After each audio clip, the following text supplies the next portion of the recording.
The National Broadcasting Company, in conjunction with the Fund for Adult Education, presents Democracy in America by Alexis de Tocqueville.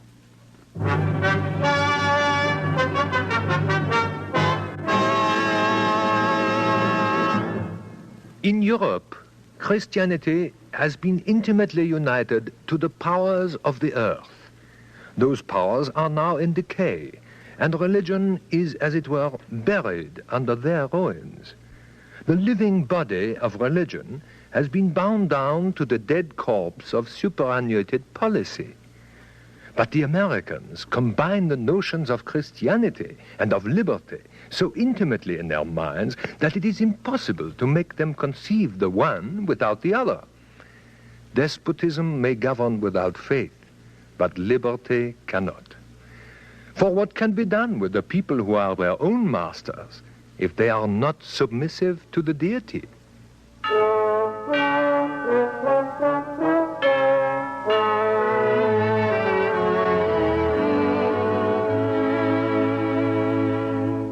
The Cement of Democracy, a study in American religion. Item 6 in the series Democracy in America, prepared by the Division of General Education of New York University, under the direction of George Probst, American historian.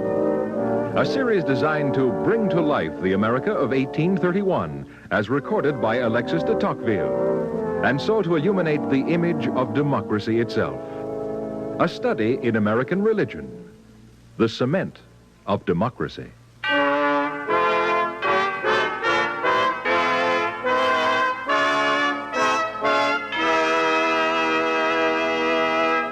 It must never be forgotten that religion gave birth to Anglo-American society.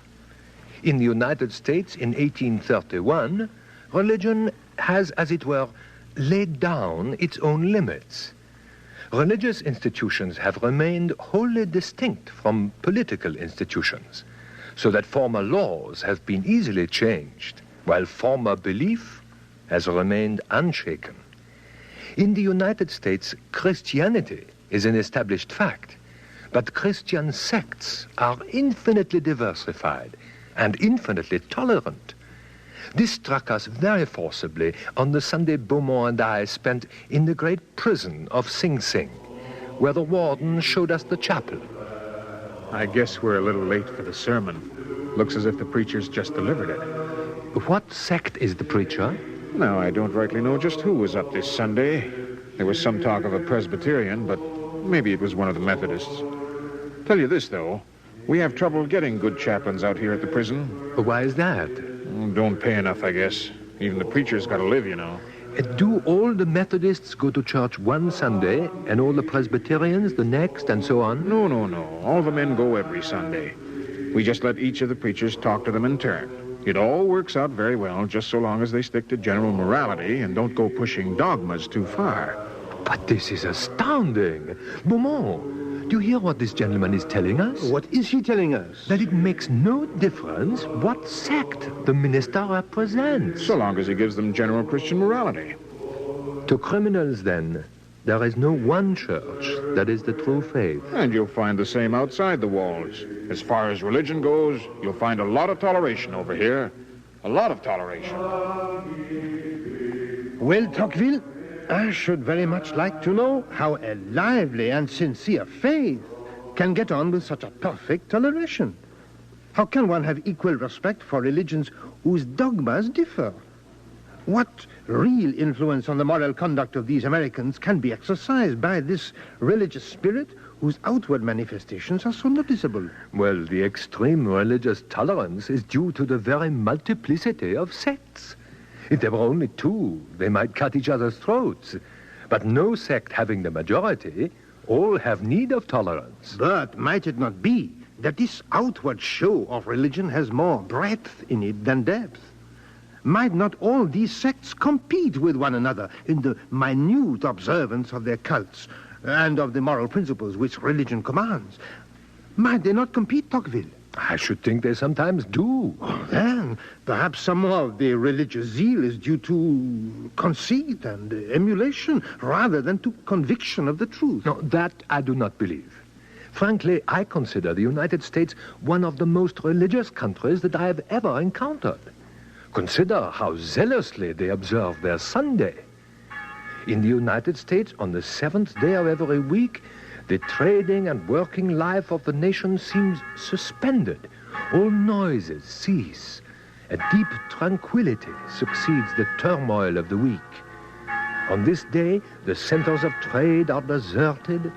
Every member of the community, accompanied by his children, goes to church, where he listens to a strange language which would seem unsuited to his ear.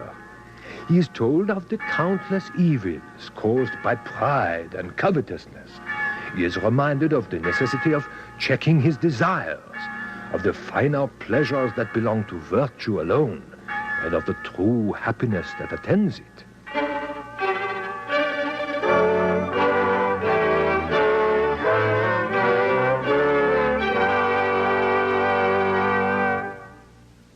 How silent New York is. How empty. The streets are deserted. You can see that Sunday is very different from weekdays. Listen, here comes a carriage. You can hear it. There it goes across the square. No, it's being stopped. How very odd. That man in the checkered greatcoat is stopping it and turning it back. What can be going on? Let us by all means hurry over and find out. Well, I don't know. The service should be out in about 15 minutes. Then you can go through here. Well, lead the horse round for me, will you? Happy to oblige. Up there. Come on, up.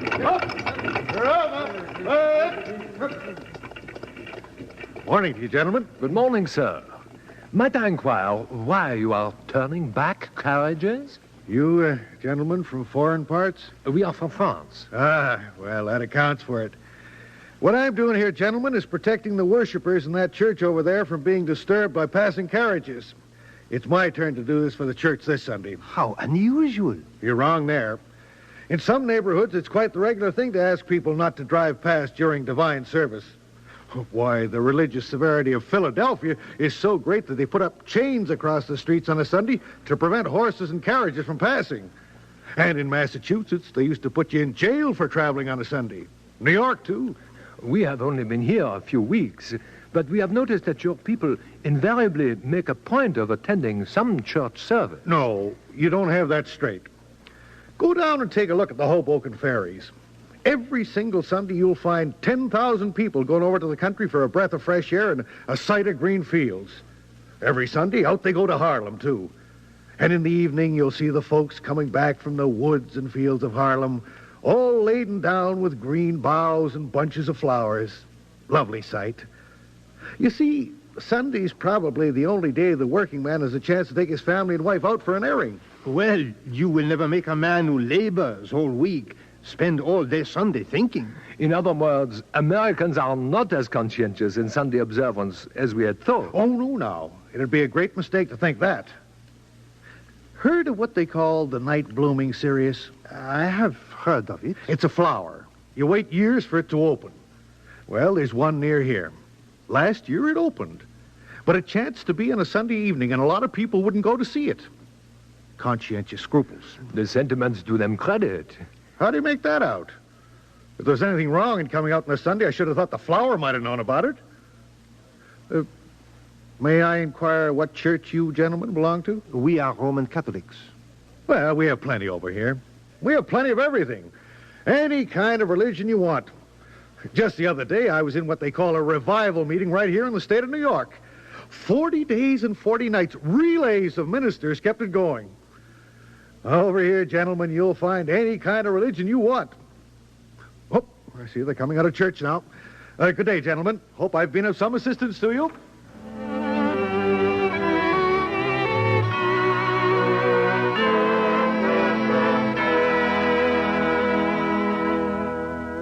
To be well received in society, it is indispensably necessary to declare that you belong to some one of the regular sects.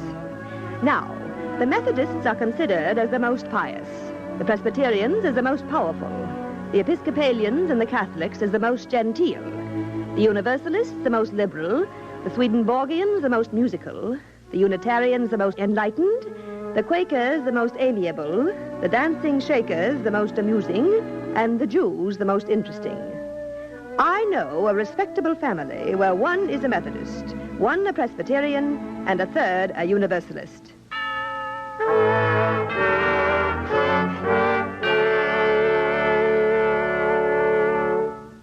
The religious state of this people is perhaps the most curious thing to examine in America.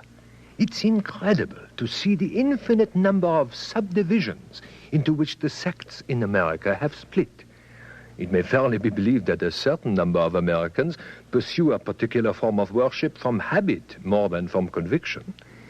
In the United States, in spite of the separation of church and state, the sovereign authority is religious, and consequently, hypocrisy must be common. But there is no country in the world where the Christian religion, particularly the Old Testament, retains a greater influence over the souls of men than in America. I never saw or read of any other country where religion has as strong a hold upon the ladies. In Washington, the Presbyterian ladies go to church 3 times every Sunday. Episcopalian and Catholic churches are filled with elegantly dressed females, and each, of course, acts upon the universally recognized national principle that each and every one has a right to choose a creed and mode of worship for herself.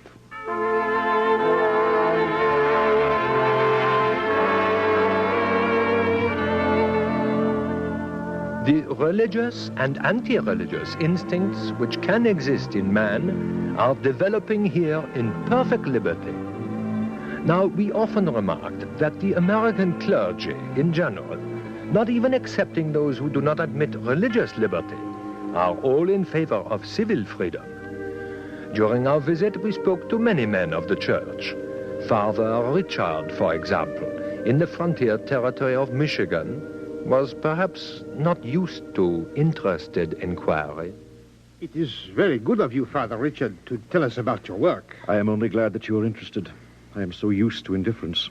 Indifference, Father? But the people of Detroit sent you to Congress to represent the Michigan Territory. But not the Catholics, the Protestants. How could they have elected a Catholic priest if they were not indifferent to religion? Beaumont and I have noticed an extreme tolerance in American religion. An extreme indifference, you mean? Nobody asks what religion you belong to. They only ask what you can do. And after all, we know where all this leads. For the life of me, Father, I don't see where. To deism, to natural religion, religious rationalism, skeptical of revelation and contemptuous of dogma. That is one alternative. The other, of course, is Catholicism. But don't take my word for it. See what the other priests have to say. See if they don't agree with me.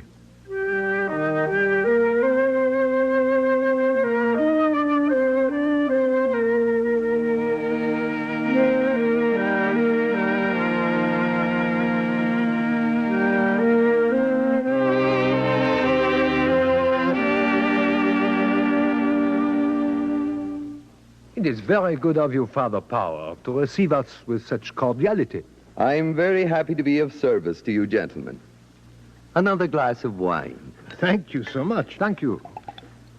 You know, it's a very odd thing, Father Power. While we were at the service, we almost imagined ourselves back in France. Tocqueville here, in fact, spoke to one of his neighbors in French, and I think very much surprised him. But when you came to preach your admirable sermon, we knew at once that we were in America and not in France. And not only because you were speaking in English. What did I say that seemed to you so remarkably American? It was not what you said, perhaps so much as what you did not say. You seem to have no prejudice whatsoever against Republican institutions. Certainly not.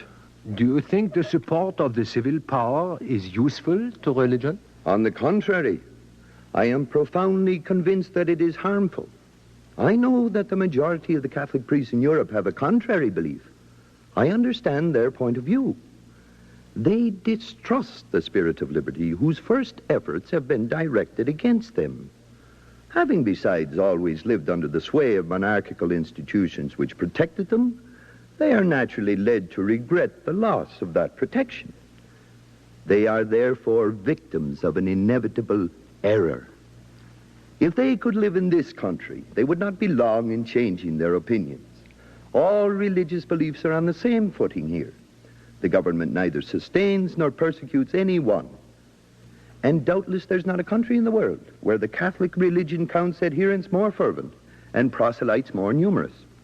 I repeat, the less religion and its ministers are mixed with civil government, the less part they will take in political dissensions, and the more power religious ideas will gain. In France, the church has, of course, been in opposition to republicanism. Aha, over here there's such a thing as the separation of church and state.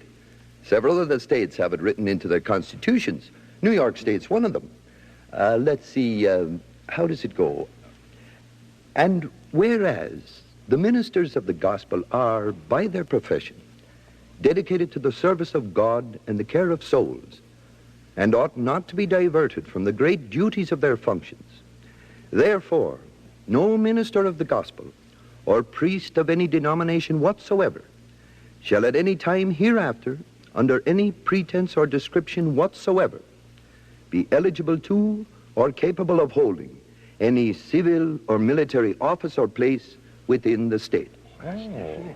And in case, gentlemen, you're thinking that the church is weakened by this kind of provision, let me tell you unhesitatingly, and the Protestant ministers will say the same, that the reason why religion is as dominant as it is in the life of this country is precisely because of this separation of church and state. You really feel that, Father Power? I am absolutely convinced of it. Absolutely. There is, of course, no established religion in America. Not in the sense that you mean, that is correct. But I should say myself that very often men seem to act as if the worship of opinion was the established religion of the country. Not the worship of wealth? Oh, wealth, yes. The old country estimation of wealth has stayed with us, though I hope and trust it's somewhat diminished. I'll admit that every man works for it in America, and not quite every man does so in the old countries. All the same, it doesn't seem to me that wealth is quite as important as an idol, a snare, a deception as this other thing. The worship of public opinion is the leading heresy around here, in my humble opinion. You seem very tolerant in your views, Father Power. Is this true of all American Catholics? It's true of most of them, I should say. We're now the largest single communion in New York, but we're still in a minority. So I shouldn't wonder if some of us are more tolerant when we belong to the minority than when we have the numbers on our side. But even so, American Catholics seem to love democracy as much as members of other religions. Oh, certainly. And they take it away with them when they go abroad. I was hearing only the other day of a lady from Charleston, South Carolina. Oh, very distinguished Catholic family, but the name wouldn't mean anything to you. This lady was on a visit to Europe, and she paid a visit to Rome. Now, naturally, she was anxious to have an audience with the Holy Father. And she had an introduction to one of the cardinals. And sure enough, of course, he was very pleased to arrange for her to attend a general audience. You know, when there's a lot of people there and they all receive the Holy Father's blessing. Ah, but this wasn't good enough for her. No, indeed. She wanted to talk to His Holiness. No, says the cardinal, it's not allowed. That's an honor confined to the princesses of the blood, the daughters of sovereigns. Then this lady gave him the answer straight. But, sir, she says, I am a princess of the blood and the daughter of a sovereign. For in America, the people are all sovereign, and I am the daughter of one of the people. Oh, remarkable reply. Oh, very much so. And it had its effect. His Holiness heard about it, and he was so pleased with it that he granted an interview. And that American lady was admitted to an honor to which no lady of private station had ever before aspired. Now, there's an American Catholic for you. And if you want to know what an American Protestant is like, I'll give you an introduction to one of the Episcopalian ministers here, a friend of mine, the Reverend Dr. Wainwright.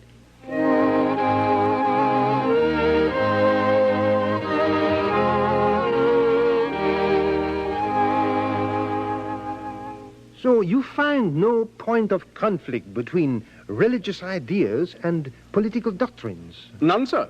None whatsoever. They are two entirely separate worlds, in each of which an honest and conscientious man may live in peace. I should like to hear why you think this is so, Dr. Wainwright. Is there any doubt in the matter? I believe not, sir. It is because the ministers of the various sects have never entered politics, and have never been or pretended to be a political power. We should think that we were injuring our standing if we were to concern ourselves with a political matter. A great number among us even abstain from voting at the elections. That's what I myself am always careful to do. Is there no encouragement of religion in public life? In our political and public life, we frown upon clericalism, but we warmly encourage religion. We attach great importance to it in everyday life. Have you seen yesterday's paper, the New York Spectator? I believe not. I have it by me. I'll find you a paragraph which will impress you. Read it for yourself. There. The Court of Common Pleas of Chester County, State of New York, a few days since rejected a witness who declared his disbelief in the existence of God.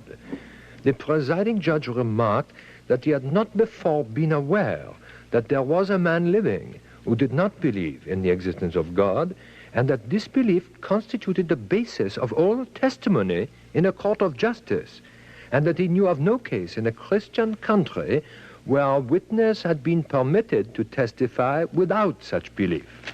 The judge refused to admit any of his evidence on the grounds that it destroyed the confidence of the court in the truth of whatever he was about to say. Extraordinary. Thus, you may see, gentlemen, the doctrine that we hold so dear of the separation of church and state does not mean that we must separate godly conduct from practical life. On the contrary, it means, if anything, that we Americans judge all our actions, public and private, from the point of view of religious morality. That we have always done so, and that I trust we shall always continue to do so. And others would tell you the same.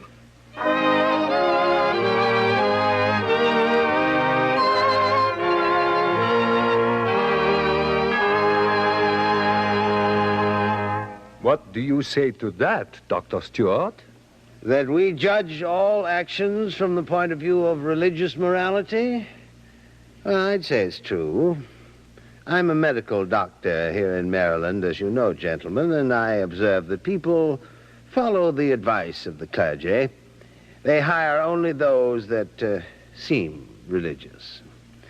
The church has a prodigious influence in the affairs of the world. Well, this state of affairs must create a good many hypocrites. Yes, but above all, it prevents people's criticizing religion. Public opinion accomplishes with us what the Inquisition was never able to do.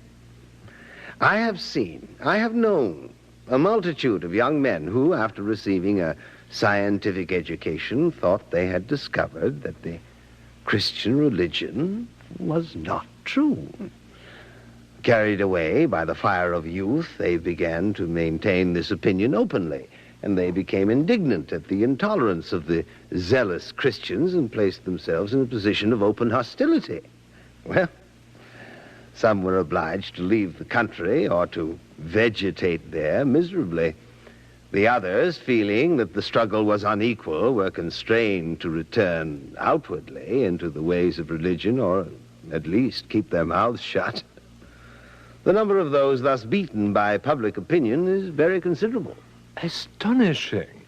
Then there is a great depth of doubt or indifference hidden here. Yes. Of course, anti-religious books are not published with us, or at least the thing is very rare. Yet several of our great men have not been members of any religious sect, have shared anti-religious feeling. Washington, for one. Washington's opinion in the matter of Christianity is unknown. He never explained himself. But Jefferson, Franklin, John Adams were decidedly deists, rationalists. On the other hand, it must be acknowledged that with us, a great many men of talent have been and are still firm believers. The great majority of the people firmly sustains the opinion that a man who is not a Christian offers no social guarantee. This is the source of an intolerance of which you can have no idea. I must admit, before I left France, I thought that America was peopled with philosophic infidels and that deism was the most we could hope for.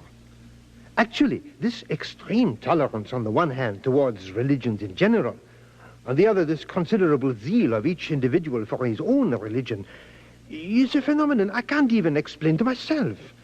I must say also that I am surprised to find religion on the side of democracy. Frankly, Beaumont, I think we are discovering the cement of this democracy. Religion is much more necessary in this republic, which the Americans set forth in glowing colors, than in the monarchies which they attack. It is more needed in democratic institutions than in others. How can society possibly escape destruction if the moral tie is not strengthened in proportion as the political tie is relaxed? And what can ever be done with a people who are their own masters if they are not generally submissive to the power of God? Religion in America takes no direct part in the government of society, but it must be regarded as the first of their political institutions. For if it does not impart a taste for freedom, it facilitates the use of it. I do not know whether all Americans have a sincere faith in their religion, for who can search the human heart? But I am certain that they hold it to be indispensable to the maintenance of republican institutions.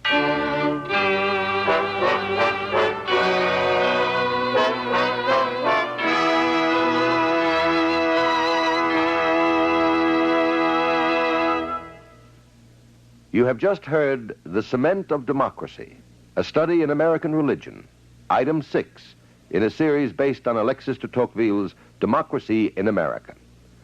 This series, presented by the National Broadcasting Company, was prepared by the Division of General Education of New York University under the direction of George Probst, American historian.